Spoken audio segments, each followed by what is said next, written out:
he turned it around and he said, well, what happened if you don't go all in on Chicas Abroad? How many women are you not touching by not going all in? So that totally flipped it from being selfish, all about Melanie, to the women that I'm changing on these adventures, because truly it's life-changing for every single person that goes on these. In some way, shape, or form, they come out a stronger woman. Hi there. This is Her Intentional Reset, a podcast for women in midlife curious about whether the career they chose 20 years ago still fits. Hear from women who've made pivots, big and small, discuss the practical realities, the trade-offs, and whether the change was worth it. I'm your host, Molly Whipperfirth. If you're new here, welcome. I'm glad you found us. And in between episodes, find us on Instagram and Facebook at herintentionalreset.co, that's .co, for guests behind the scenes and what's coming next. Now, let's get into today's conversation.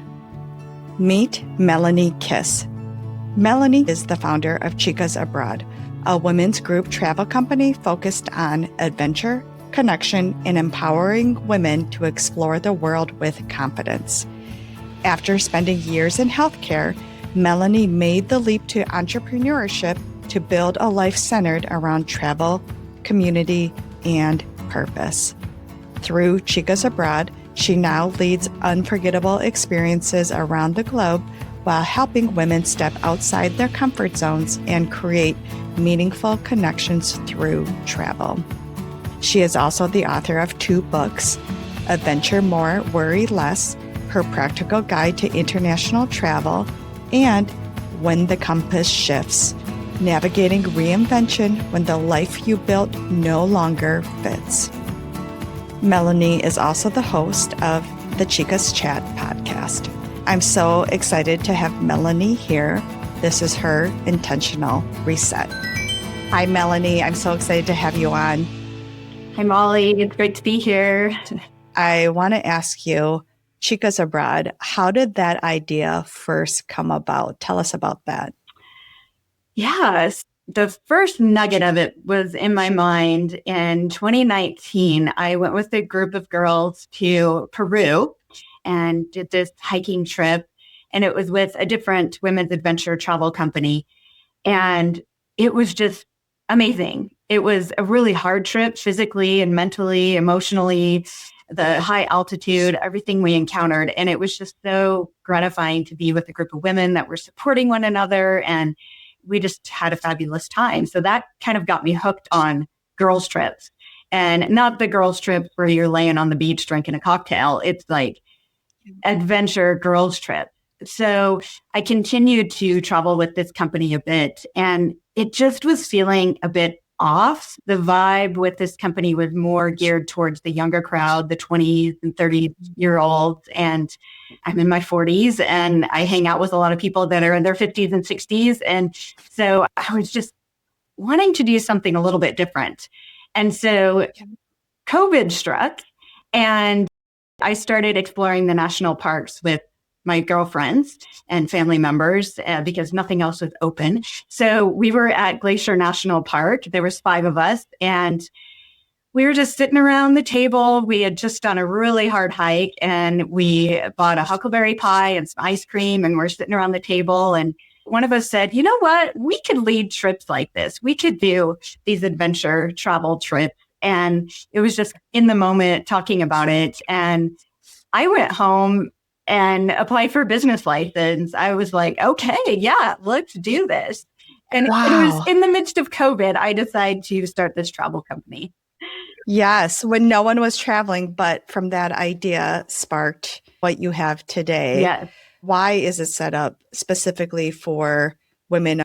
Well, just from having traveled on women-only adventures a few times and just the empowerment you have, the safety you feel, you can be vulnerable with one another. And it's just that special bond that you have with other women. They just worry about their own joy, their own happiness, and not, oh, is my husband enjoying this? Is he having a good time? No, it's just all about them. You can be a little selfish.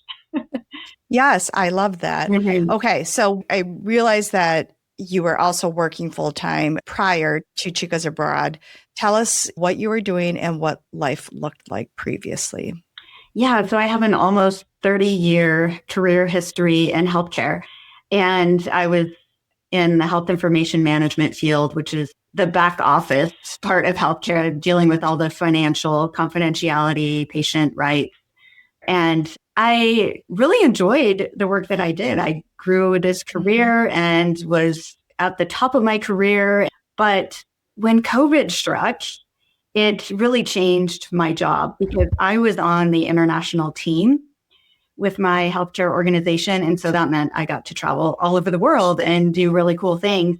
And I just loved that. But then when COVID hit, everything turned virtual and it wasn't as much fun anymore. And even when COVID started to go away and travel opened back up, my company decided this is working well virtually and we don't have to pay as much for the travel expenses. So they just kept most of it virtual. It was no longer bringing joy, didn't have the passion that I had before. So I still kept that job going while I built Chicas Abroad. I wasn't able to just like, okay, I'm done. I'm going to jump right into this. I had to grow the business. Yes, and let's dig into that a little bit more. So, when the idea in passing came out in 2020, like, oh, we should start our own women's travel business, were you looking for something else? Where were you in terms of that initial realization of, oh, maybe I'm not satisfied, to then being like, no, I need to find something different? Where were you in that spectrum at that time? I was really thinking I wanted to do something different. I was not loving the work I was doing anymore.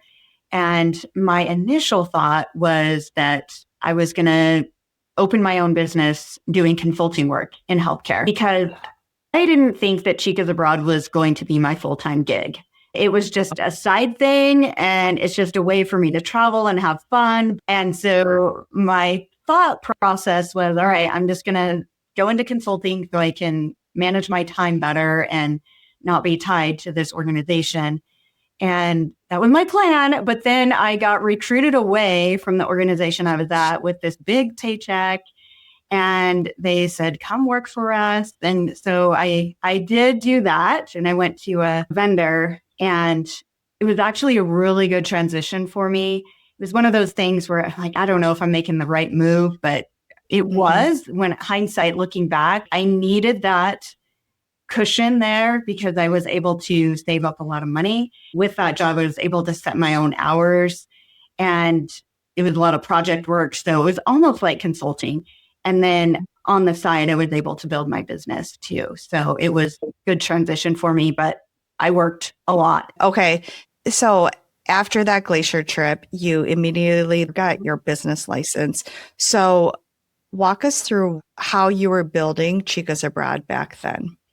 Yeah. So back then it was pretty raw. It was contacting my friends and saying, hey, do you want to go on this girls' trip? It wasn't a fully thought out business plan of websites and registration booking sites and marketing and all of that. It was just very small. That first year, 2021 was the first year that we offered trips. And we just had 4 trips and they were all somewhat local in the Pacific Northwest, just testing it out to see if I could even do it. And my 2 friends that I was at Glacier with, they helped with it. On that first year, the 3 of us went on every single trip. We were just trying to figure out the ropes. Is this what we want to do? Is it going to work? And for about 3 years, it grew pretty slowly. And then it just started to kick into gear and it's grown a lot since then. I assume it started slowly because you also were working full time. What happened to kick it into high gear, as you said? Yeah. So as I was working my new job, everything throughout my day, I'm just thinking about Chicas Abroad and the next trip, the next itinerary. And no longer was I thinking much about my healthcare job. And so I got to a point where I was not giving my all to either one, really, because my mind was over here on Chicas Abroad, but I had to be attending these conference calls and doing the project work that I needed to do for my job. So I didn't feel like I was being 100% on either one. And I needed to decide at some point, which way am I going to go? So I had a mentor that I was working with, just a friend of mine that got into executive coaching, and was having conversations with him about, oh, I can't leave my job because I have this paycheck and it's just holding me hostage. And my Chicas Abroad definitely can't replace that income. And it was all about me, and my financial state. And he really flipped it around on me. I'll never forget our conversation. He turned it around and he said, well, what happens if you don't go all in on Chicas Abroad? How many women are you not touching by not going all in? So that totally flipped it from being selfish, all about Melanie, to the women that I'm changing on these adventures, because truly it's life changing for every single person that goes on these. In some way, shape, or form, they come out a stronger woman. So that was really the kick that I needed. And so I got very intentional about saving money, setting up a timeline for myself of how much longer am I going to work this job, and building the business so that I could get into it full time. So what had to be true for you then to be able to finally walk away from corporate and say, I'm going all in? Yeah. So initially I wanted to have all my bills paid off. That was my initial thought. And so I was just stockpiling money to pay off my bills. And that was my thought, but it didn't happen. What pushed me, the final straw, was I had a boss. I was reporting to you that she and I just did not see eye to eye. And I had a performance evaluation with her, and it was a poor performance evaluation. And I had never received a poor eval in my life. And so it was a bit devastating to me, but it was that wake up call for me of like, okay, yeah, this is not the path I should be on. I need to get out of this. So I crunched the numbers and realized that, yes, I'm okay. And actually I met with my financial advisor because I was worried about, okay, now I'm not going to be contributing to a 401k. I don't have corporate paying into that. What is this going to look like? And I should mention that I'm a single woman. Don't have a man supporting me or any of that. Yeah. So it's all me. And so I talked to him, my financial advisor, and he's like, Melanie, if you never contributed one more cent to your 401k or your IRA, you're going to be fine. You'll be fine. So that was really what I needed, was like, okay, I'm good. Yes, that must feel so good. You mentioned that you were single, and in your second book, you write about your divorce while you were still working corporate, while you were still doing Chicas Abroad part-time. You mentioned that there was like a financial debt after the divorce, and that you debated on, should I just keep working a few more years to offset that? Was that still weighing in your mind as well? Or was it still back to your mentor saying, like, think about all the women that you won't be impacting? You know, like there's all these different, the rational side, your heart side. Like, walk us through, you had to like get your heart and your head aligned. Yeah. Because it's very easy to say, like, yeah, this is all about the other women and I want to support them. But yeah, there's a financial side of it too. I've got to support myself. Yeah. So I did have to take out a loan to pay off my ex-husband when he left. So that was definitely weighing on my mind. I really wanted to get that paid off before I quit my job. But what I did was I lined up some other side jobs. So here was my plan. I had my corporate job, and then Chicas Abroad was my side gig. So I flipped that, where Chicas Abroad is my full-time job. And then I have some side gigs to bring in some steady income. So what I'm doing right now, and this has been for the last year, because it was April 2025 when I quit my corporate job. So what I did first quarter of 2025 was I lined up those jobs. So I'm teaching as an adjunct professor in healthcare for 2 different universities. So it's very flexible. I do it at my own time. So I've got some steady income coming in. I did open up my consulting business so I can do some project work as I have time around all my traveling. So I've got that going for me. And actually, with that, I have more work than I have time to do. So I have to keep telling people no on that. And then the other thing that I did strategically was healthcare benefits. I needed those. And so this has been a few years I've done this, but I got elected to our local community hospital board, and it's a 6-year term. And with that, I get healthcare benefits through the hospital, and I get a small stipend through them as well. So that was peace of mind as well. I am up for re-election next year, so I hope that I get re-elected. If not, then I'll figure out another way to get health insurance. But that was important to me too, to have that. Yes. Thanks for shedding that background. I love how you just said, I flipped the script and made the Chicas Abroad full-time, and then you figured out other ways to have additional income, including healthcare coverage. I think that was a very smart and strategic approach to this. So now tell us, it's Chicas Abroad, you've gone full-time since 2025. Give us a little bit more background on what you offer now for women now that you've launched this platform full-time. Yeah, so this year we have like 22 trips that we're offering. We have a lot, and we go all over the world. I just got back from Greece 2 days ago, so still recovering from that amazing adventure. But we do trips like that on international adventures where we're hiking, we're wine tasting, we're taking in the culture and the sights and the food and all of that. And then we also do some shorter, long weekend ones in the United States. We go hiking in Utah. I live in Washington State, so we do a lot in the Pacific Northwest.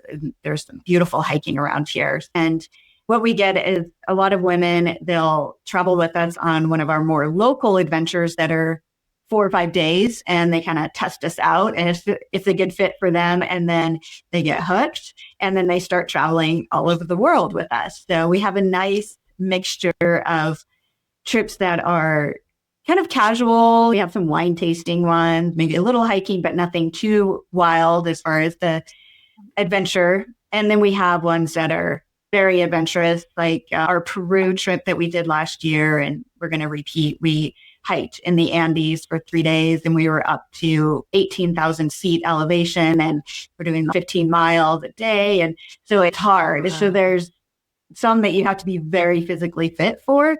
And then there's others that you just have to be able to drink a glass of wine and climb into a hot air balloon. So we've got something for everyone. Yes. I saw that there's like 20 trips for 2026, and you've got at least 15 trips already available on your website for 2027. Yeah. Do you go on all of the trips? Not on all of them. Okay. I have 8 other guides that work for me. All of the guides, they all work full-time jobs besides Chicas Abroad. They're just independent contractors. And so what I do each year is I will set up the schedule, and then I will pick the ones that I must go on. And then I like to go on any new itineraries just to kind of test them out and make sure they go smoothly. But then the other trips, I offer them up to the other guides to see what they're available for. You know, I would love to go on every trip, but it's not possible. Some of the trips overlap, so you definitely can't do that. And I am the type of person where I think like, oh yeah, I can just do it all. I can go on the trips, and then in the evenings I can work and get everything done. And it just doesn't happen. You're just exhausted at the end of the day. So I've been a little bit more intentional about not taking on every trip, even though I really want to go, and giving them to my other guides to give them a chance to go, and giving me time in the office to get other things done. Okay, so tell the audience how many countries you've been to so far now. 44. I just checked off my 44th country 2 days ago. After my Greece trip, I went to Turkey. And Turkey is a place that I have on my radar for a future trip. So when we're investigating a new place, I like to go check it out. Sometimes I'll bring my daughter with me, and I'll tell you more about her later. Sometimes she and I go and we'll do an exploration trip, which those are really fun. And we just go see everything and build an itinerary. So yeah, Turkey was number 44 for me. Wow. Wow. So, how do you decide each year where Chicas Abroad is going to go? Such a great question. I wish I had an easy answer for you. It's kind of multifaceted. It's where does Melanie want to go? Where are some new places I want to Mm-hmm. check out? And then I'm also constantly listening to my guests, and they have insights as well of like, oh, you should do a trip to Japan, or you should go to Thailand or Australia. If I hear the same destination over and over and over again, I'm like, okay, I need to look into this. So Japan is one that I haven't been to yet, but I've heard it Mm-hmm. about 15 times in the last 3 months. So like, Yeah. oh yeah, I think we need to add that to our itinerary. So some of it comes from that. And then we do a lot of repeat trips. I'm getting to the point where I have 6 international destinations each year that are going to be on a rotating basis. Like every 2 years, they're going to Okay. repeat. And so Yeah. then the guests, they start to see, okay, it's not going to be offered this year, but next year it will. So I better get signed up then and it won't be offered again. I'm trying to build that supply and demand. It's a challenge always because maybe where Melanie wants to go isn't where everybody else wants to go. And so I'll put out a trip that I think is just absolutely amazing and nobody signs up. So I I do have to sometimes cancel trips if we don't get enough people on them, which is Yeah. really heartbreaking. Yes. What I also like too is that you're intentional with the size that you cater to. So Mhm. just provide a little bit more background on the limits that you set on that. Yeah. So most of our trips will have around 10 women on them. We were in Greece this last week and we had 9. That was such a nice number because you're able to bond with everyone. You'll feel like you're part of a group. You can blend in a little bit, but you're not like in a massive group in a huge tour bus where you get annoyed with the crowds of people. So we've done trips as small as 5 people. And then up Yeah. to our largest group we've had is 16. I like the number 10. That's a really nice number for the groups. I really like that. In addition, I'm aware that you just made the deposit really reasonable. Yes. Yeah. So in 2027, I changed the deposit for the international trips to just $500. It used to be 1,000. And then we have payment plans. So for instance, we're doing a trip to Bali in November 2027. They put down their $500 and then they're paying like $240 a month for the next 18 months. And so that just doesn't feel like this huge amount that you're paying all at once. This episode is brought to you by Her Intentional Resets Pay It Forward sponsorship, supporting independent women-owned businesses. One day I woke up and discovered my love of plants, and they've become a part of my love language. So I was so excited to hear about Roots and Bloom, a mobile plant shop now available in the Twin Cities, founded by Sierra Curtis. Roots and Bloom turns plants into an entire self-care experience, from painting and planting to plant bingo and so much more. Follow Roots and Bloom Studio on Instagram. That's Roots and Bloom _studio on Instagram. It's also going to be linked in our show notes to see where the mobile plant shop is popping up near you. And mention Her Intentional Reset for 20% off any plant purchase, because taking care of yourself is always worth it. And that's a great segue to your first book, Adventure More, Worry Less. Mm-hmm. This is the playbook that you wish you had when you were solo traveling. Mm-hmm. So I want to ask you, if there is a woman that's listening, they've never been overseas alone, and going international sounds both terrifying but exciting. Mm-hmm. Any advice for this person solo traveling? Yeah, we get women like that a lot that have never traveled, definitely haven't traveled on their own without their family. And so we are happy to help them with their bookings, with their flights and all of that arranging. And oftentimes, if it's somebody that's really scared and they have never traveled internationally, we'll coordinate our flight schedule so that I meet up with them somewhere, wherever they're from, like Minneapolis, and I'll meet up with you there. And then we'll go on the same flight to Amsterdam or wherever we're going. So that helps alleviate some fears. But I would say that it is a bit overwhelming, intimidating if you never have traveled internationally. But once you do it the first time, you'll see that the airports in Amsterdam, Paris, Sydney, wherever, they're the same as the ones in the US. Everything's in English. People are friendly. They'll answer questions. So it is scary at first. And there's definitely lots of things that I recommend to people as they're booking their flights. So make sure you give yourself enough time at your layover so that you have time to get to your next gate and go through passport control and all of that. So lots of tips there. And here's the best items that you should take, your travel gear that you'll need on the plane. And we always provide packing lists for everybody for each of the trips. They're customized to the trips. So you know exactly what to bring. And that book that I wrote, Adventure More, Worry Less, I actually wrote that 2019. So it's very outdated. I think at that point, I'd only been to like 20 countries. So I've learned so much more since then and hadn't even started my business at that point. So I really need to do another edition of that book. Okay. So on that note, I totally forgot. In this book, you mentioned that you are a picky eater. So now I've got to ask, at that time, you only traveled to 20 countries. Now you're at 44. Uh-huh. So has your eating preferences expanded? Yeah, that's a really great question. And they have actually. I've gotten more adventurous with my eating. Okay. And part of that is just trying to push myself out of my comfort zone, because that's one of the big things that I do with my business is I want women to expand their horizons, whether it's like traveling solo or doing a zip lining or whatever it is that might scare them. I try to push them to do that and overcome that and become a stronger woman. And so I have to do that for myself too and follow my own advice. So I've done that with myself with food. And yes, I'm not going to eat anything crazy wild. Like we were in South Africa and there was these worms that you could eat. And I am not eating worms. Okay. I have to draw the line.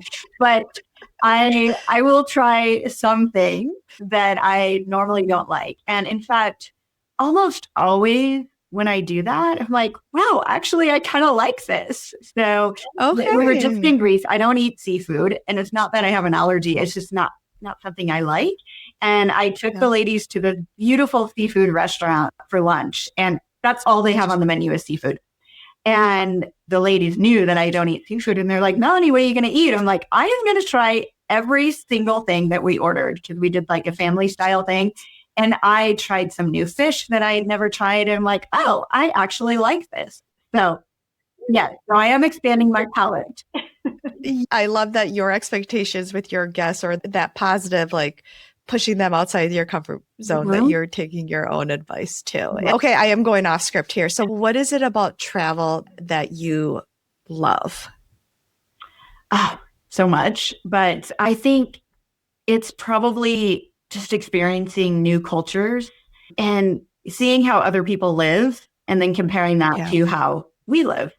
And everywhere I go, I feel like I get a little nugget of inspiration of maybe it's like living more minimalistically and not having 6 vehicles. You know, there's a lot of places where they don't even own a vehicle. They just walk or take a train or whatever.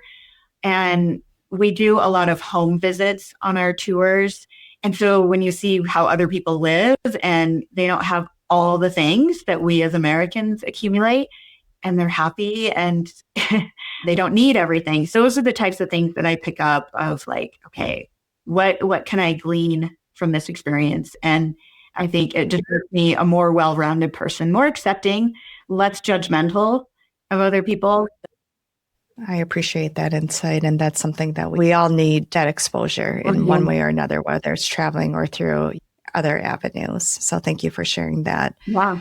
I do want to get into your other book because I think it'll really resonate with this audience. It's When the Compass Shifts, Navigating Reinvention When the Life You Built No Longer Fits. Can you tell us the why you wrote this book? Yeah. So this book has been on my mind for years. I wanted to write this, and it's really about inspiring women to go after what they want in life. So it took me about 5 years to fully transition from when I had this nugget of an idea and to move into my role full time and really find my passion in life. And I just wanted to share my journey with women. It's kind of a self-help book with some reflection questions at the end of every chapter. I get vulnerable and share my story and what I went through. And I think that helped that people can see that it wasn't all roses. It wasn't all great the whole time, but it's doable. And if you work hard for it, you can reach that, whatever it is that brings you joy in your life. Yes, absolutely. One of the sections or one of the passages that resonated with me is the chapter on the quiet crisis that no one talks about. You wrote that there is a silent crisis happening among successful women. You see it everywhere. Women who are capable, accomplished, and admired. Women juggling careers, families, relationships, and endless responsibilities. Women who appear to be doing everything right, and yet beneath the surface, many feel disconnected. They keep pushing forward because that is what strong women do. And I think you sharing and acknowledging this quiet crisis out loud, all of us need to hear that to realize that, oh, wait, because I'm sitting with these questions, like I'm not the only one. You weren't the only one. Many of us are in this situation. What were you seeing to make you realize that you wanted to share your story so others didn't feel alone either? Yeah, as I was leading these trips, I'm meeting all these women and bonding with them. And I'm very transparent and share my story because I want other people to learn from me. And I just constantly had people asking me, well, how did you do that? And how is this your job? That this is your life. You just travel the world and you're on vacation all the time. Now they don't see all the back end work I'm doing, but it looks like I'm having a great time, which I am. And then it usually opened up conversations of like, well, you could do this too. I mean, not necessarily this, but you could do something that brings you passion. We always get into conversations on these trips about, okay, what do you do for work? And we love it and all those things. And so we've had lots of conversations about not just work, but relationships. There's lots of moments on our trips where there's tears shed, you're sharing your story, and you feel comfortable in this space with these women that you've only known like 3 days, but you're sharing your story. And there's been a lot of huge transformations that I've seen come out of these trips just because you resonate with somebody on that trip that you didn't even know 2 days ago. And they've gone through a similar journey and they help you with your job crisis, your relationship, your something with your kids, whatever it might be. And so I wanted to share that with the world, not just with the few people that go on my trips of here's some steps that you can take to transition to the life you love. Yeah, absolutely. On that, in the Compass Shifts, you write about women who are waiting for their clarity or waiting for the right moment or waiting until they feel ready. So if someone is listening right now who feels like something is off but can't articulate what they want next, do you have any recommendations on a step that they can take to move them forward to find some momentum? Yeah. I would say just be very thoughtful with yourself. And this is what really struck me is when I was working my full-time corporate job, my mind was constantly wandering to what I really wanted to be doing, whether it was going for a hike or going kayaking or building a trip itinerary. It was not sitting at my desk doing a Zoom call and working on this project, which, who loves that anyway? But I just paid attention to where my mind was going. It was actually in the process of writing this book where I realized that I have had this dream to take women on adventures. Since I was 15, 16, I was working at a store at a lake, and it was a store my dad owned, and we're out in this forest area, and I got into hiking, and I said to him at 15, 16 years old, like, Dad, wouldn't it be awesome if I could take people on hikes and get paid for it? And he was like, oh yeah, sure. That sounds great. You're going to go to college and you're going to do this and that. And so it just was swept under the rug.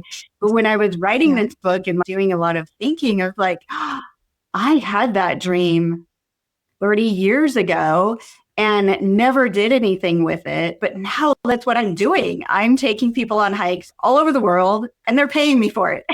So Yes. that's what I tell people is think back to what is it that you really wanted to do? What's something that you would want to wake up and do every single day? I love that connection or that realization that you had. Oh my goodness, I had this buried deep down way long ago. No.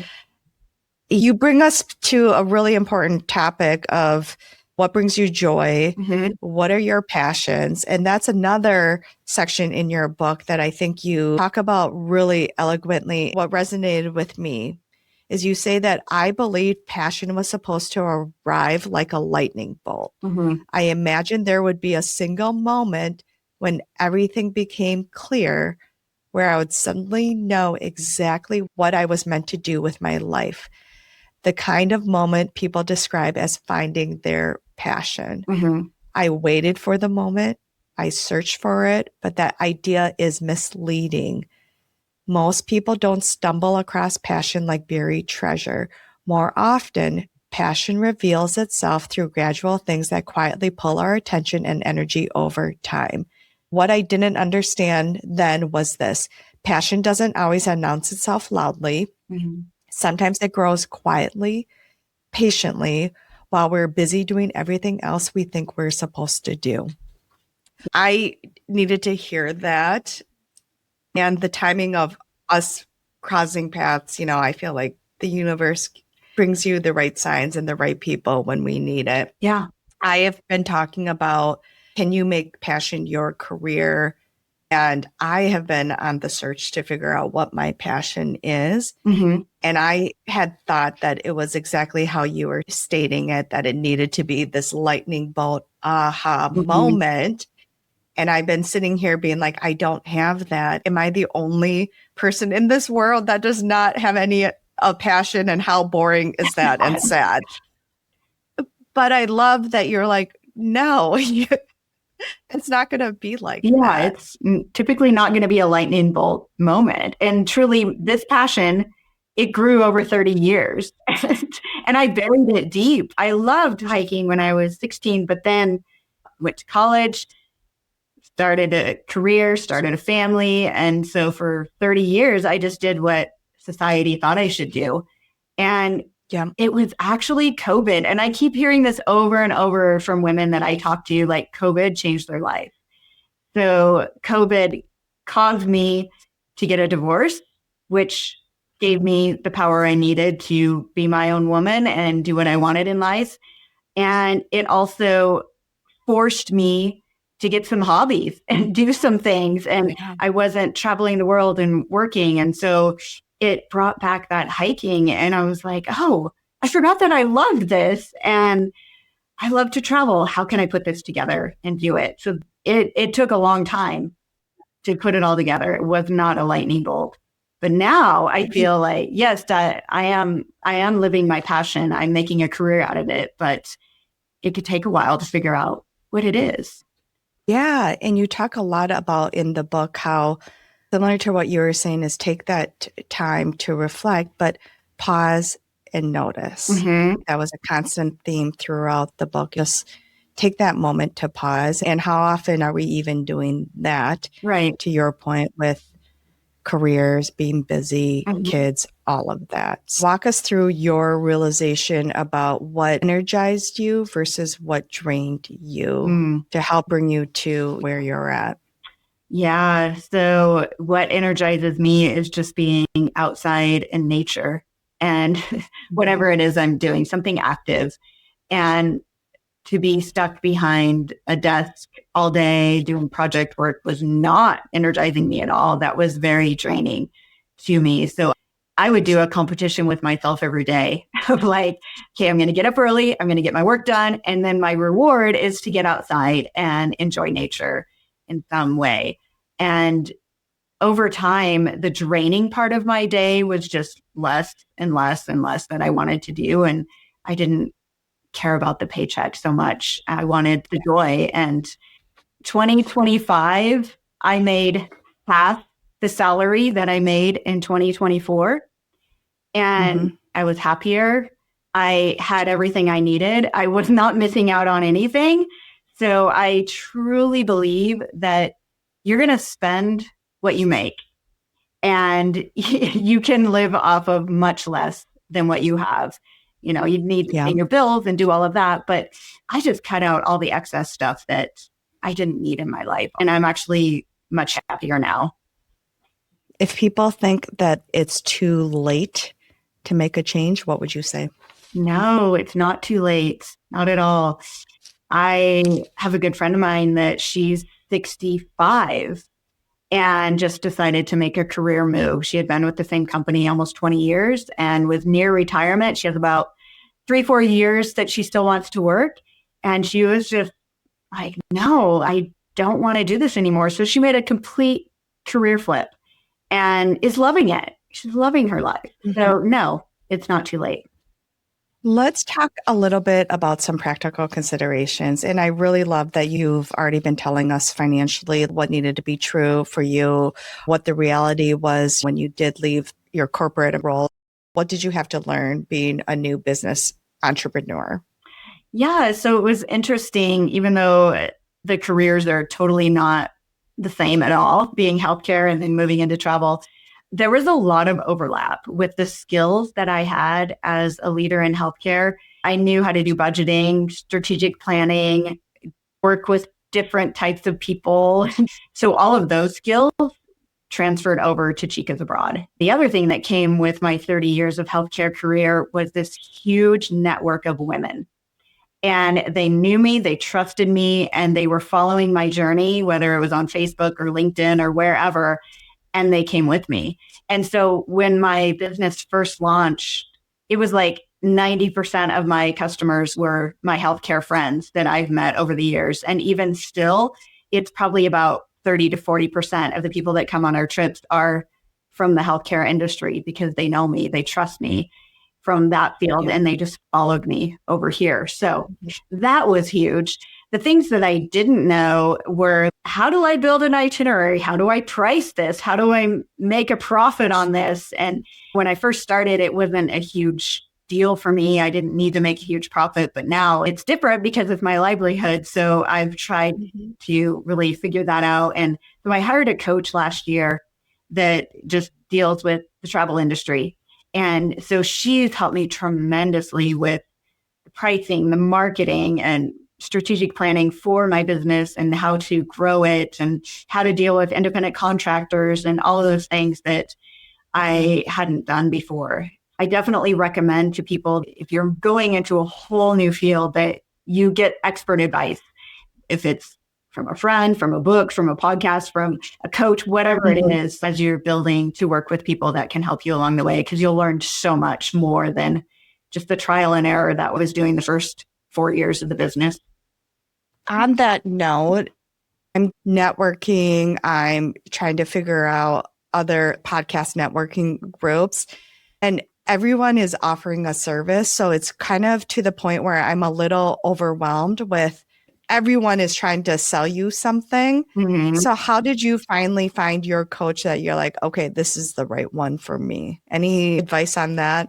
Yeah. So I was actually following this group that they offered some free online, like some YouTube videos, and I really liked the information they were sharing. So I met with the owner of the company. You know, they offered like a free consultation visit. So I chatted with him about where I am in my business and what I need, and it just sounded like a good fit. So I signed up for 6 months of coaching, and I was overwhelmed at how much I didn't know. And I thought, oh, I'm just going to do 6 months and it'll be great. But at the end of that 6 months, I was like, no, no, no, there's so much more I need to know. And the Yeah. biggest thing with it is the accountability.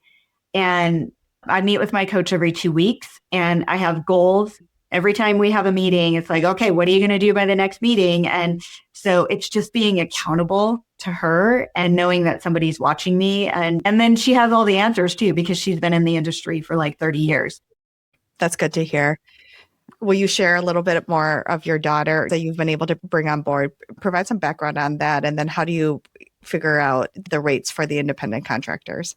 Yeah. So my daughter, she is 26 and she works for me as an independent contractor. I'm hoping next year I can have her on as a salaried employee. So she just works on an hourly basis for me and does a lot of the back office work, like building itineraries, newsletters, blogs, that sort of thing. And then she's also a guide. And then I have 7 other guides besides her that will go on the trips. And so the way that I do that is I pay them a daily stipend when they're on the trip. And then they get tips from the trip. So that's good. But they get a free trip and they do have to work a bit on the trip, but really what the work is making sure everybody's happy and that you know the logistics and get them to the restaurant on time and those sorts of things. Okay, you mentioned that commission-based income. If I am going on a trip and you do have a guide, like what is appropriate to tip in those type of situations? Yeah. So we've just provided a range of here's what people typically tip between $30 and $50 a day, but it's up to you. Thanks for that guidance. And then you mentioned you've built your business to the point where you are able to take in a salary. It's a very small salary, but I do it for tax purposes. It's better to pay a salary and be like a W-2 employee rather than doing like an owner draw. So I'm always thinking about that. So I do pay myself a small salary. And then at the end of the year, if everything looks good, all the bills are paid and there's a profit, then I can take an owner draw at that point. So looking back in your book, you said that money wasn't your deepest fear, but letting go of that old identity was. Who is the new Melanie Kiss now? Yeah, I no longer care about title and status and all of that. Before I was like, oh, I'm a VP. I just got to a VP position. I don't want to give this up. And oh, let's go for the senior VP. I was just constantly climbing that ladder, getting that bigger paycheck, that bigger bonus. But now I don't care at all. Yeah. And truly, when people ask what I do, it's much more gratifying now to say I own my own business and I take women on life-changing adventures around the world. And that sounds much better to me than I'm a vice president of blah, blah, blah. I can say it with so much passion and joy, and I want to talk about it all day versus my VP job. Nobody understood what I did and I didn't want to talk about it. So this is, a whole new world. I love it. You made your full leap into Chicas Abroad at 48. Can you even imagine going back now to what you were doing? No, I hope I never have to. I'm maintaining my credentials, maintaining good contacts within the field if I do have to go back, but it would take another major pandemic or some natural disaster that we couldn't do travel anymore to make me go back. So. Yes. All right. Because we are not all just career women, I'm going to transition to our rapid round, just really quick questions, nothing too heavy. So I want to ask you, what do your kids think of you traveling all the time? Well, my daughter is often with me, so she thinks it's great, and it's built a really nice career for her as well. And she's like a mini me. She's just got my same passion, and I'm hoping one day to turn the business over to her. And my son doesn't travel with me much. He has a few times. He's more of a homebody, and he takes care of the dog in the house and everything while I'm gone. So it's perfect. It works out well. Yes. What is one non-negotiable for your well-being? Oh, I need sleep. That's my hardest thing that I deal with traveling to multiple time zones and all of that. So I cherish my sleep so that I can stay healthy. There's been a few times where I have gotten sick on trips, and it's really hard to lead a group when you're not feeling 100%. So sleep is non-negotiable. I have the same non-negotiable. Yes. Okay. This is a fun one. What is your favorite country and why? Oh, so I've been to 44, but the number one is South Africa. I've been there 4 times now. And it's funny because when I first went, I had no desire to go there. And once I got there, I fell in love and I keep going back. I love the culture. I love the people. And especially I love the animals on the safari. It's just so wild and amazing. And it's an adrenaline rush. So I love South Africa, but I have to put a little caveat there because I haven't explored other parts of Africa that I know also have amazing safaris and all of that. So my answer could change in the future. Okay. Last question. Is there a mantra or a motto that you live by? My mantra is to get out of your comfort zone. And I push myself with that a lot, and I push other people. Even if something as simple, we were in Greece last week and we were doing a photo shoot.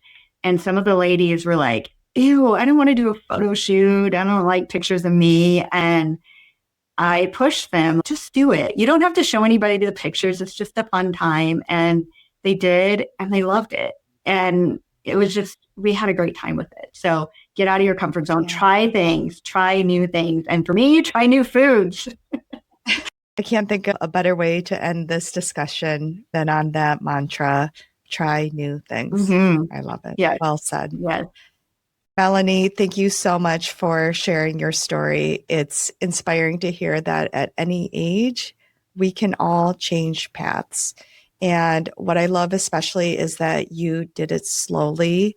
Mm-hmm. And you were smart and practical about it, which made all of this be done on your own terms. If listeners want to travel with you, read your work, or follow along with what you're building, where do they find you?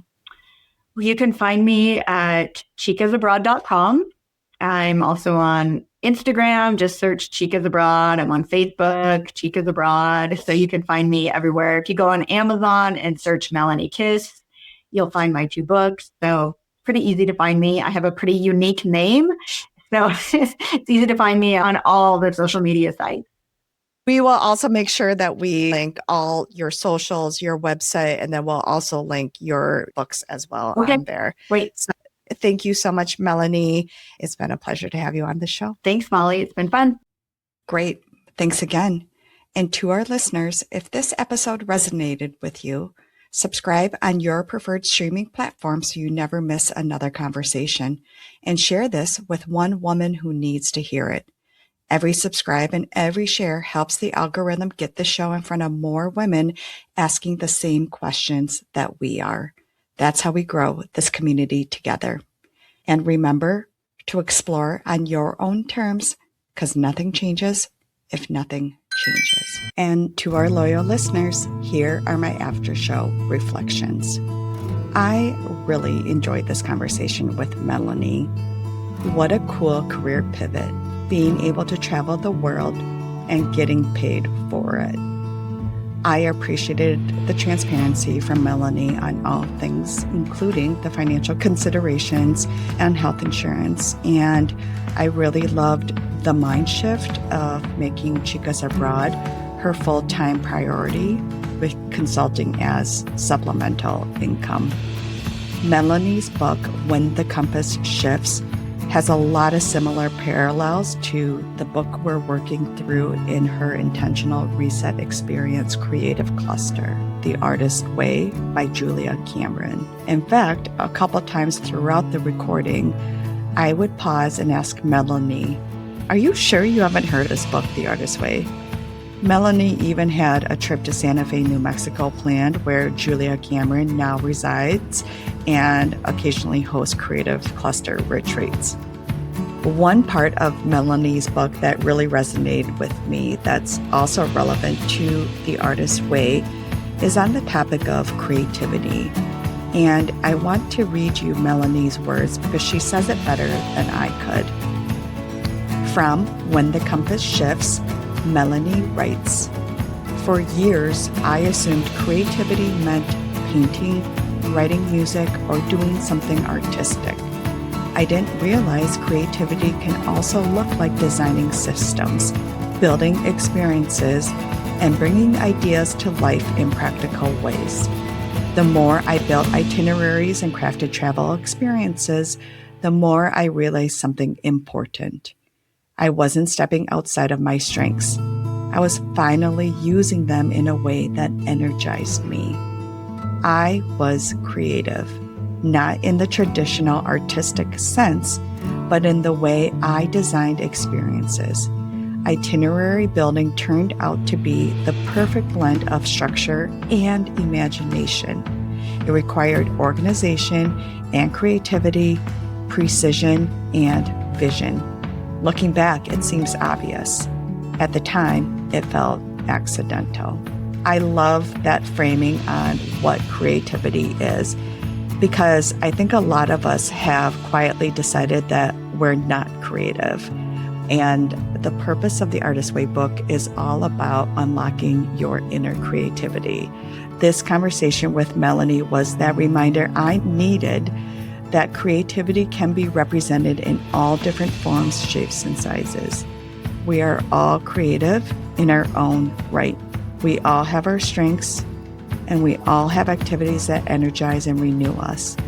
And by doing the work, by reflecting, pausing, and noticing, we can unlock our inner creativity.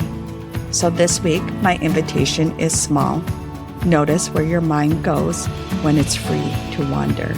There's usually a thread there. If you're interested in joining her Intentional Reset experience, the Artist Way Creative Cluster, there's still time to join us.